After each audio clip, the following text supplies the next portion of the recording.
So Poe then realizes that every single survivor can slip down to the planet and hide until well after the First Order passes them, meaning that Admiral Holdo did the very best move possible, saving everyone's lives. In addition, her staying behind on the Raddus is an example of her sacrificing her life in order to save everyone.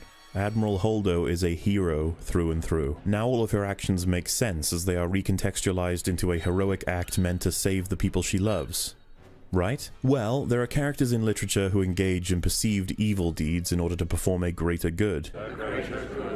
Let's work with one to keep it simple. I am now going to spoil Harry Potter. I will give anyone who is listening to this as a podcast a few seconds before I begin. Please skip to this timecode in case you haven't seen the films or read the books. Severus Snape spends a large portion of his time in Hogwarts being Harry's perceived antagonist. This is in minor and then significant ways, saying and doing things that imply a strong hatred as well as obstructing Harry's goals. As the series progresses, his actions become much worse. He assists in the partial destruction and overtaking of Hogwarts as well as the murder of Albus Dumbledore, with only a few moments in between of assisting people in a way that can be shaken off as his duty as a teacher. Once we reach the end of his story, however, we are provided a reveal that explains his actions thoroughly, as steps taken to defend and protect those he loves as well as bring down the Dark Lord. He then ends up dying for it, and because of this story, Snape is one of the most beloved characters of modern literature. Now let's look at Holdo in closer detail and compare. She had the plan from the get-go that involved fueling up the transports and sending out every last survivor to evacuate to the planet below and slip under the radar of the First Order. So, Holdo has been spending the film getting as close to this planet as she can before releasing the transports, siphoning off survivors from support ships in preparation. This was perceived as an evil act because she wasn't actually doing anything on the surface. She looked as if she was very apathetic about the situation. So if you don't think about any of this, it makes sense. However,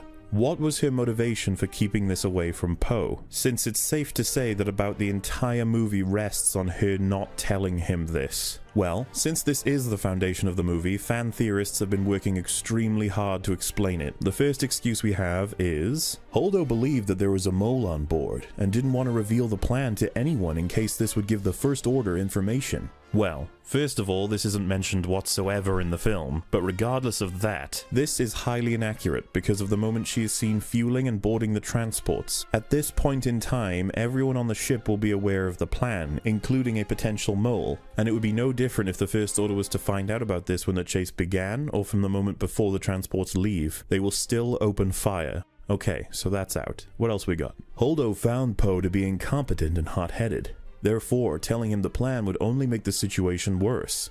He is meant to stay put and follow orders. This is inaccurate because the moment Poe is given the actual plan, he says, "This might actually work," in a very positive manner. He believed in the plan from the moment someone told him. Throughout the film, he is simply asking for hope. So at the most, this explanation now functions as Holdo did not understand her crew and cost the Resistance many lives over a petty judgment of character. That's still awful writing.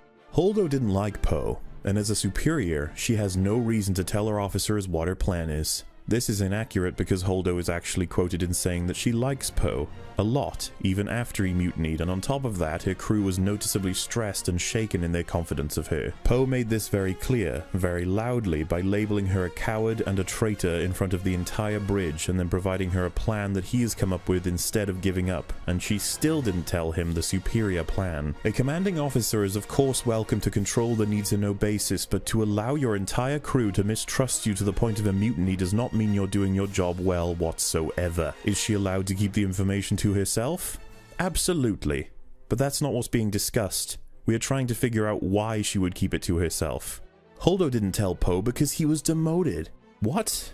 This is a terrible excuse. Who cares if Poe was demoted? Nobody has been promoted in the meantime, and he is still the most talented pilot they have. The Resistance has become so scarce that it's almost a joke to both promote and demote at this point. The hierarchy has people jumping from post to post anyway. This is not like a fully functioning military bent on protecting a country of millions. This is about 400 people in one ship, and most of them can't even pilot an X-Wing. The only remaining excuse is that Holdo is unintelligent or incompetent or a combo of both. And that, ladies and gentlemen, is an admission of a horrendously bad piece of writing. It's like inventing a child or a mentally deficient person in your movie to do something horribly bad and set the plot in motion. This works for comedies with purposefully dim plots, but that sort of writing tool should be expunged from stories of this caliber. Ultimately, in comparison with Harry Potter, I will remain spoiler-free here, we had a very strongly plotted path for a character that appeared one way, but as the story unfolded, the events changed dramatically, and this character was not only absolved, they were made a hero with their actions being explained as perfect choices in the moments they were made. With Star Wars The Last Jedi, they provided one key fact for a character to keep to themselves for no other reason than incompetence, and it caused massive issues, only for this character's plan to be revealed right before it would have been catastrophic, only for the film to tell us that she is now a hero.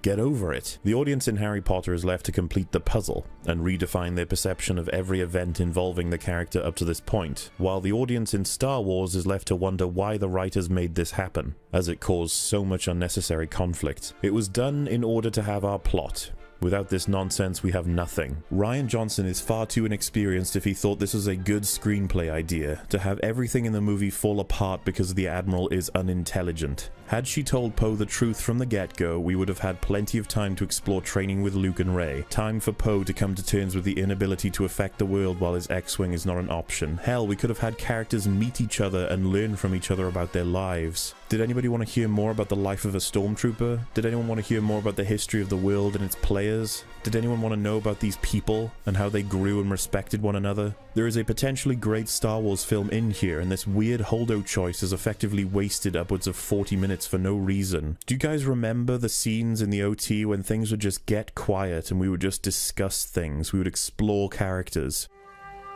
Do you remember your mother? Your real mother? Just a little bit. She died when I was very young. I haven't gone by the name of Obi-Wan since all before you were born. What do you remember? Just images, really. Feelings. Tell me. Much anger in him. Like his father. Why are you asking me this? I have no memory of my mother.